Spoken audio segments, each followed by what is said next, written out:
Bonjour à tous, bonjour à toutes. Bon, alors j'ai décidé de faire cette petite vidéo parce que là, ça part un peu dans tous les sens par rapport à cette histoire de coronavirus, pour pas dire de conarovirus.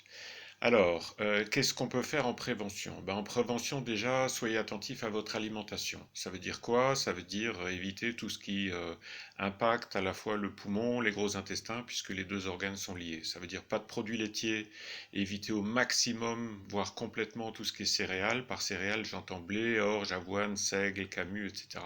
Donc tout ce qui contient du gluten, puisque le gluten, hein, ça donne des cols et ça encombre les poumons. Évidemment, la cigarette est à arrêter puisque les gens qui fument sont beaucoup plus à même d'être impactés par ce virus puisqu'il touche les poumons. Ça, c'est une première chose. Après, évidemment, tout ce qui est nettoyage des intestins peut servir. Lavement, hydrothérapie du côlon. Donc soyez vraiment attentifs à ce que vous mangez. Évitez au maximum tout ce qui est viande, parce que bah, c'est pareil, ça encombre le gros intestin qui n'est pas prévu pour consommer de la viande. Ça, c'est une première chose. Après, vous pouvez aussi prendre régulièrement soit de la propolis en teinture mère ou en gélule. Le mieux, évidemment, c'est de prendre la teinture mère. On peut prendre des huiles essentielles, mais je garderai ça plutôt pour le traitement au cas où vous seriez contaminé. Alors, si vous êtes contaminé, qu'est-ce qu'on peut faire? La première des choses qu'il faut savoir, c'est surtout pas d'antibiotiques, puisque ça abîme votre flore intestinale. Donc, et puis ça n'agit en rien contre le virus. Et en plus, euh, donc ça va impacter votre flore intestinale et l'essentiel de votre système immunitaire et au niveau de la flore intestinale. Donc les antibiotiques, c'est pas la peine, ça sert à rien.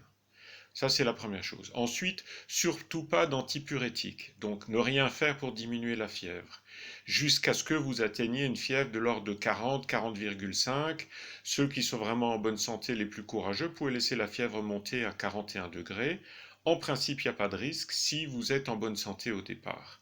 Pourquoi? Parce que le corps fabrique, entre guillemets, cette température pour justement pouvoir se débarrasser du virus et la capacité de reproduction du virus est diminuée, est divisée par 500 quand on dépasse effectivement les 40 degrés. Donc pas d'aspirine, pas de produits pour faire baisser la température, surtout pas.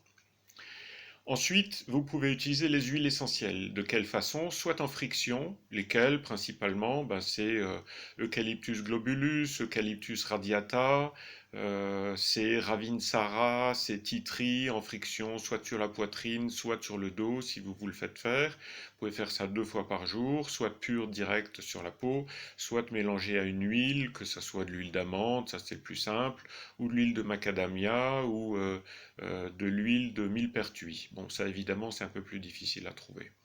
Ensuite, vous pouvez aussi faire des inhalations. Comment est-ce que vous faites? Soit vous avez le petit appareil, enfin le petit truc en plastique ou en métal, qui permet de faire ça. Et sinon, dans un bol d'eau chaude, vous mettez une goutte d'Eucalyptus globulus, vous mettez une goutte de tea tree, éventuellement une goutte de Ravinsara, et vous mettez la tête au-dessus de ce bol en couvrant le tout avec une serviette que vous mettez sur votre tête, histoire que l'atmosphère sous la serviette reste bien dense en vapeur d'huile essentielle.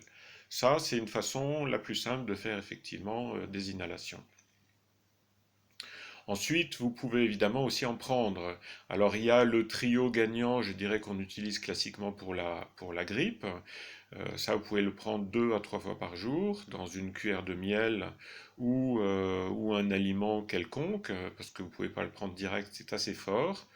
Sauf pour ceux qui ont une tendance samouraï. C'est quoi? C'est une goutte d'huile essentielle de thym à thymol, une goutte d'huile essentielle de sarriette et une goutte d'huile essentielle d'origan.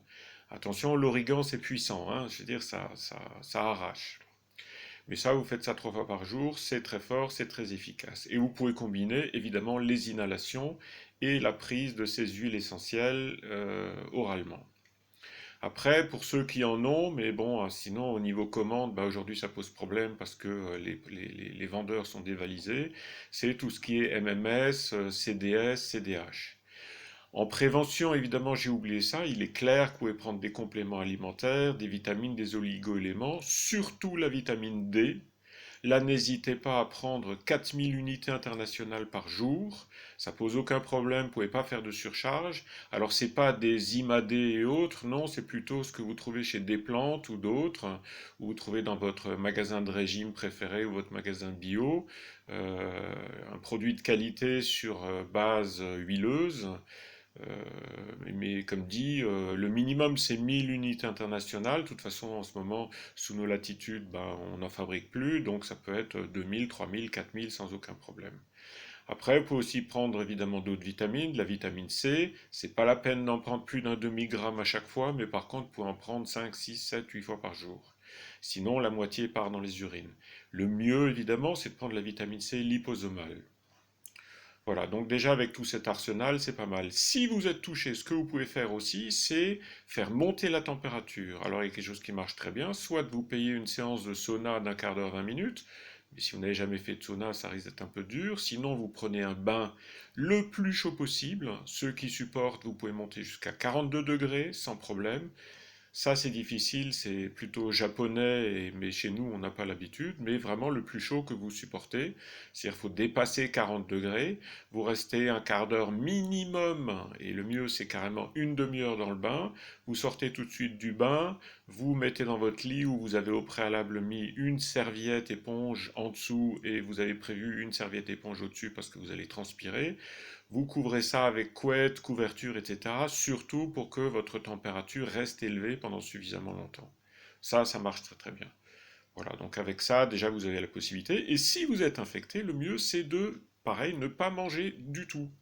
Buvez, buvez, buvez parce que vous transpirez, de l'eau, tisane, pas trop, vous pouvez, mais surtout de l'eau, de l'eau, de l'eau. Après, si vous sentez une faiblesse, vous pouvez vous faire des jus, éventuellement avec en chargeant en gingembre, en chargeant en curcuma, hein, antioxydant. Si vous mettez du curcuma avec un extracteur, pensez à rajouter du poivre, on absorbe mieux. Bon voilà, ça vous fait déjà une panoplie relativement importante de ce que vous pouvez faire par rapport à cette infection qui, je le rappelle, ne présente en principe pas trop de problèmes pour des gens qui sont en bonne santé. Après, personnes âgées et autres, c'est quand même un peu plus difficile. Les enfants apparemment ne sont pas trop touchés, voire pas du tout. Donc, soignez-vous bien, portez-vous bien et bonne santé à tous. À bientôt, bye.